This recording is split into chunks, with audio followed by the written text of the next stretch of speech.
Hello, good morning, and welcome back to Connemara Quarantine Kitchen. It's a strange old world we're living in, isn't it? I don't know, everything's shut down, you can't go to the pub, people forgetting to wear pants on Zoom. And here in Connemara, this strange, weird, burning orb has appeared in the sky. The locals are perplexed, and the sheep are looking for their summer wardrobes already. Well, it will explain why I have gone one of the traditional Irish colours of pink. The other one being white, of course. My Californian friend Dean said, "You Irish guys got two colours, potato and tomato." So at the moment, I'm tomato. In this episode, we're coming closer to home. We were in Lucknow, India for the last one. This is going to be more Irish. It's also born of necessity. I've run out of bread. So let's go inside and make some bread. Here we are, back inside the quarantine kitchen itself. Now I know it's looking a little bare. I'm in the middle of giving it a facelift. I've given it a lick of paint and we'll be getting on with various other jobs as we go along. Now, I can still cook, so that's okay. I have a couple of services, a sink and a cooker and a fridge. Let's get on with making the bread. Now, don't worry, we're not going to go super complicated. We're going Irish soda bread. It's so easy. There's no starter, no yeast, no kneading for hours. It's really simple. Mix it up, put it in the oven, and it's absolutely delicious. So, let's move on to the equipment we need to make this wonderfully simple bread. And the equipment is wonderfully simple. We need a mixing bowl, we need a baking tray. I've gone for a non-stick one, a rack, anything from the grill just to cool it on, a knife, as always, a nice sharp knife. Actually, it should be quite a long knife, and you'll see why in a moment. We need a set of weighing scales. This antiquarian scales give me a, at best, vague reading, so there might be some adjustment as we go along. Now, our simple bread requires 5 simple ingredients. Now I'm going for a brown loaf because that's the way I like it. So for that I need half white flour, half wholemeal flour. Now you can make it all white if you want, that's absolutely fine. I also know that in the States you put strange things like fruit and currants and raisins in there. That's not how we do it over here, and certainly not in the quarantine kitchen. Next thing you'll need is buttermilk. So buttermilk is freely available in almost Irish shops. In the UK, I had to shop in Polish shops to find it.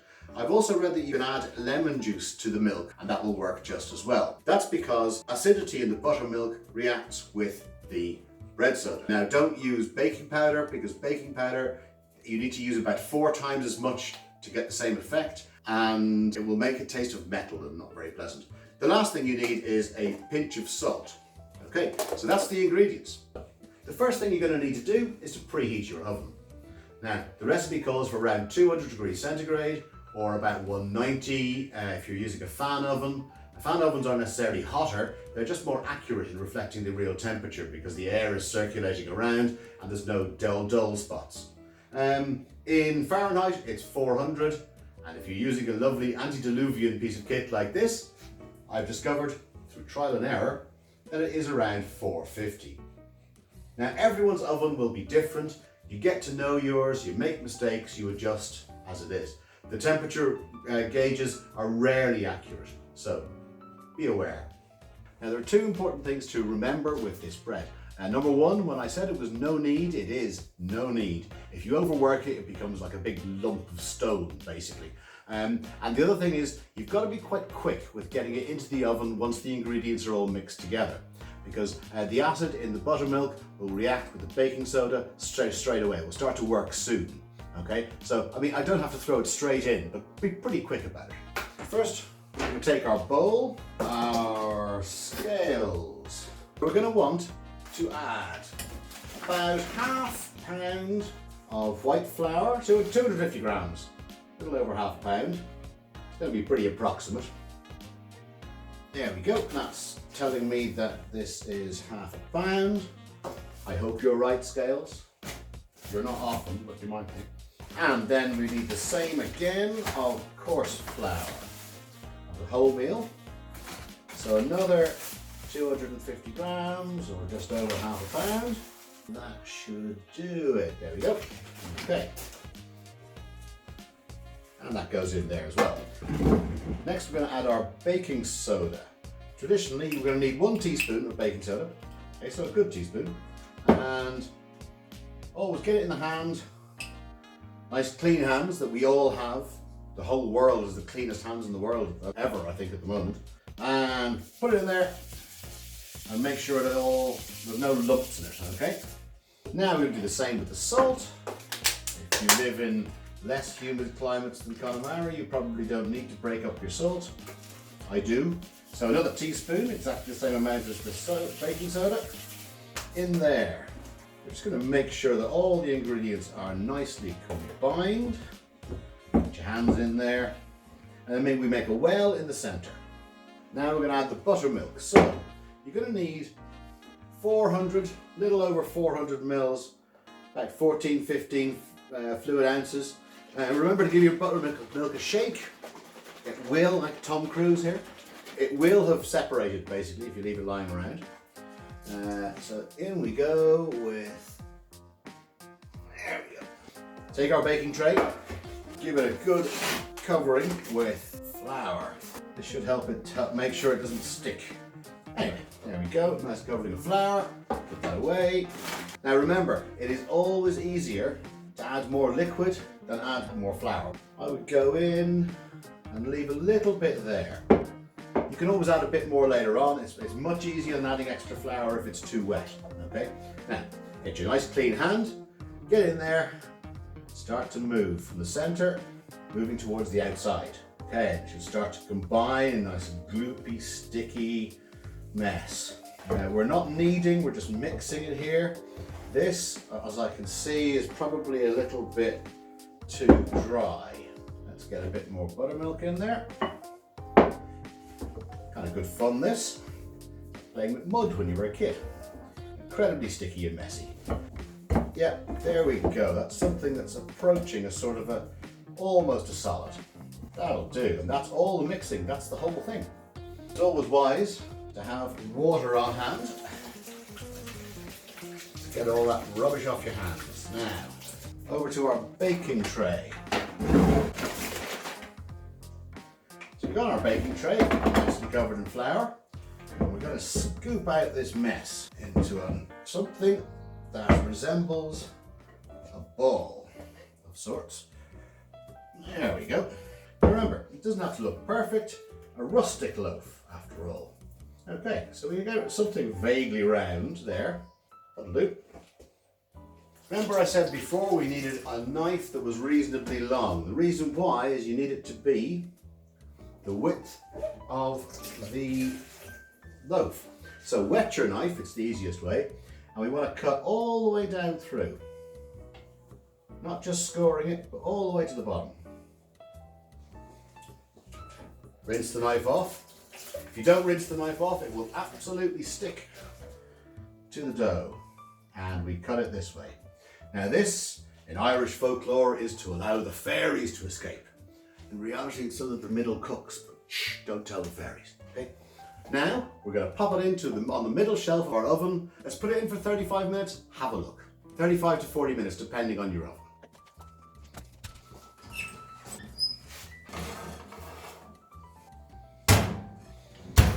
We'll check on you in 35 minutes. So let's have a quick check, see how we're getting on. Now, I would say that needs another 5, so we'll put it back in quickly. Okay, so that's been another 5 minutes, so around 40 minutes total. And let's see how it's looking. Yes, looking good, but there's a way to check, so careful because it's going to be hot. Just take it up, tap the bottom. You hear that?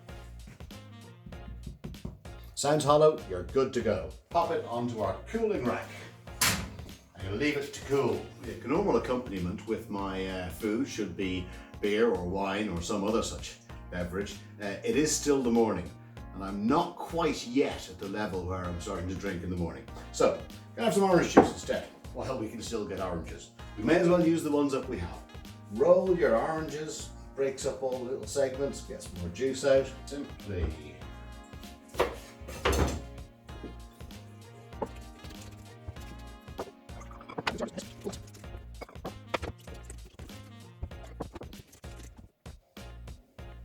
Fish the pips out. There we go. Lovely glass of orange juice. What else are we going to have with our wonderful bread? You can just have plain old wonderful nice Irish butter on top of Irish soda bread, very traditional. However, we're going to go a bit special today. So we are going to have scrambled eggs, smoked salmon. Just slice your salmon up. I've got 2 little slices of salmon there. Let's crack our eggs.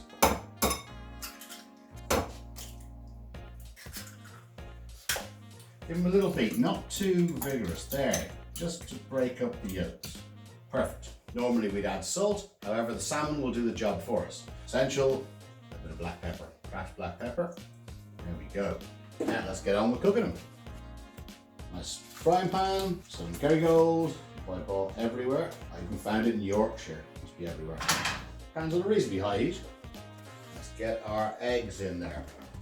And we didn't want to completely whip them up, because I'd like some ribbons of yolk, or pure yolk going through. Let's move them around. Now at this stage, in goes the salmon. If you haven't had smoked salmon and scrambled eggs, you haven't lived. So when it's looking like it's not quite done,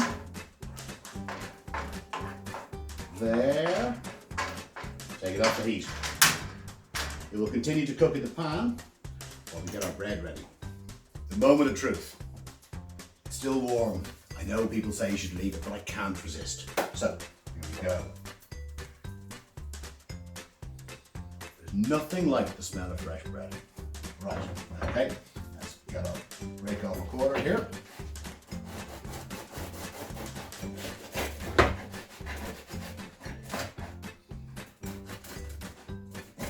That's why you should leave it, but never mind, why not?